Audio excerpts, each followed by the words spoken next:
중국 공산당이 시진핑 국가주석이나 공산당 그리고 인민해방군과 관련된 비방 자료를 읽는 것만으로도 최대 당원 제명 처분을 내릴 수 있도록 규정을 개정했습니다. 한편으로 당과 국가 지도자를 비방 및 중상 모략하거나 역사를 왜곡하는 모든 것들을 아예 눈에 담지도 말라는 것이어서 이거 사실상 실천하기 거의 불가능할 것이다. 이런 비판이 벌써 나오고 있습니다.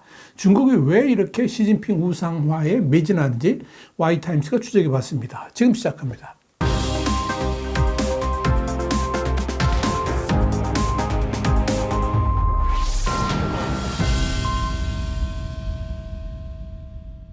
홍콩의 사우스차이나 모닝포스트는 29일 최근 공산당 사정기관인 중앙기울검사위원회가 당의 기후를 해치는 행위에 민감한 저작물과 자료를 구매하거나 유포하는 행위만 처벌했던 이전과는 다르게 금지 자료를 읽다가 적발되는 공산당원의 경우에 엄중한 경고와 징계는 물론이고 제명 처분에 처할 수 있도록 했다. 그러면서 이미 공산당 중앙정치국 회의에서 심의와 비준을 거친 것으로 내달 8일에서 10일 예정된 중앙기울검사의 3차 전체회에서 확정될 예정이다. 이렇게 보도를 했습니다. 이 규정에 따르면 중앙기울검사위원회가 지정한 민감한 저작물 또는 자료는 공산당의 정책을 비방하는 글, 공산당과 국가 지도자의 명예를 훼손 또는 비방하는 글, 공산당 중국 인민해방군의 역사를 왜곡하는 글 모두가 해당됩니다.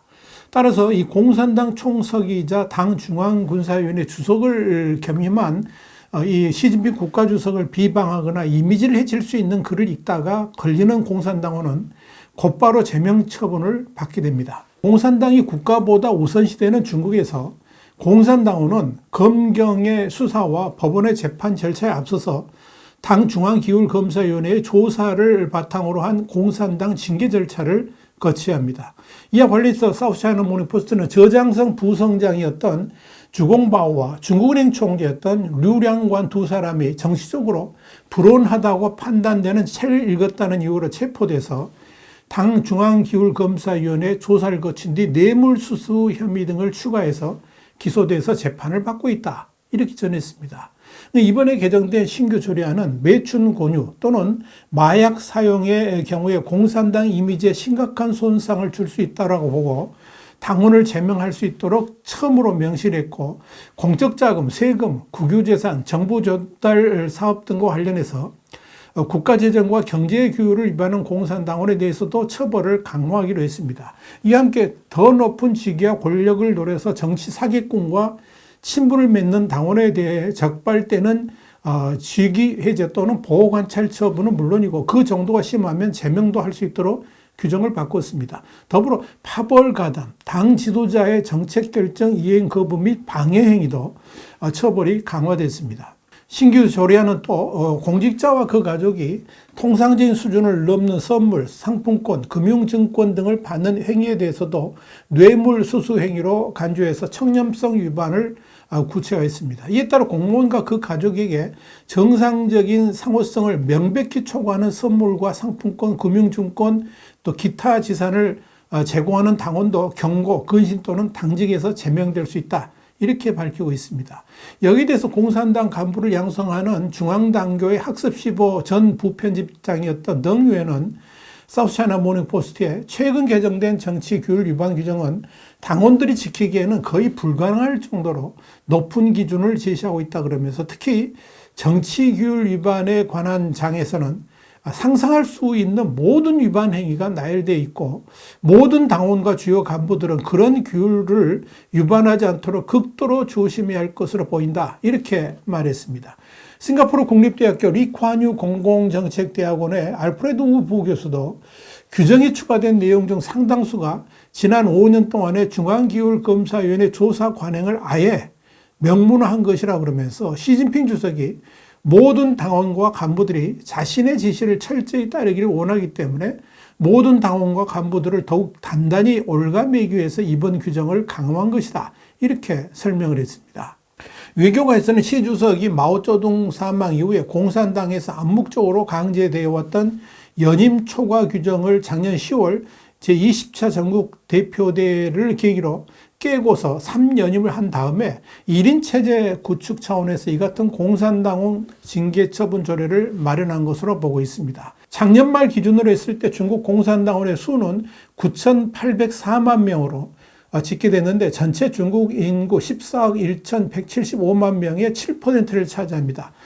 공산당 일당 체제의 중국에서는 공직자는 대부분 당원 신분입니다. 중국 당국이 이렇게 공산당 당원들에게만 이 당 중심의 철저한 결속을 요구하는 것이 아니라 일반 시민들에게도 철저하게 애국 교육을 시키면서 사상 강화를 시키고 있습니다. 중국 관영 신화망은 지난 10월 25일 전국인민대표대회 상무위원회는 전날 시진핑 지도부가 철저한 사상교육을 통해서 공산당 일당 지배를 영속화하기 위한 목적의 애국교육법을 가결했다. 이렇게 보도한 바 있습니다.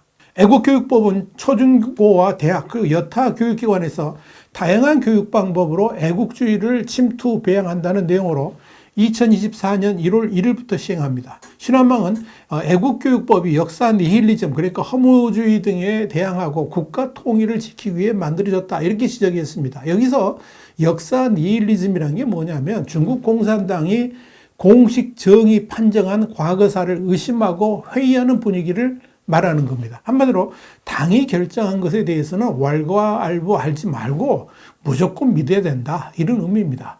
애국교육법에는 중앙정부, 지방정부 각 부문 그리고 각급 학교, 가정의 교육 책임을 명기하고 있습니다. 또 애국교육법은 정부 관계자와 근로자, 일반 국민, 특별행정구인 홍콩과 마카오, 대만의 주민 등 다양한 집단을 상대로 하는 조치도 담고 있습니다. 특히 애국교육법은 대만에 대해서는 조국 통일을 향한 선전교육을 강화하고 대만 독립을 획책하는 분열 행위에 대해서 단호히 반대한다 이렇게 적시하고 있습니다.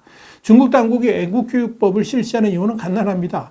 애국과 통치자의 지도 이념을 연결시켜서 1인 지배체제를 공고화하기 위함일 것입니다. 이런 가운데 시진핑 주석에 대한 우상화도 본격적으로 시행되고 있습니다. 지난 10월에는 문화에 관한 시진핑 사상, 그러니까 시진핑 문화 사상이 등장하자 중국 관리들이 앞다퉈서 해당 사상의 이행을 선언하고 나섰습니다. 사우스차이나 모닝포스트가 전하는 바에 따르면 지난 10월 7일과 8일 베이징에 열린 전국 선전사상 문화 공작회에서는 시진핑 문화 사상이 처음으로 공개됐습니다. 선전, 뉴스, 여론 등을 아우르는 이 사상은 앞서 등장한 경제, 외교, 군사, 환경, 법률 분야에 이은 6번째 시진핑 사상입니다.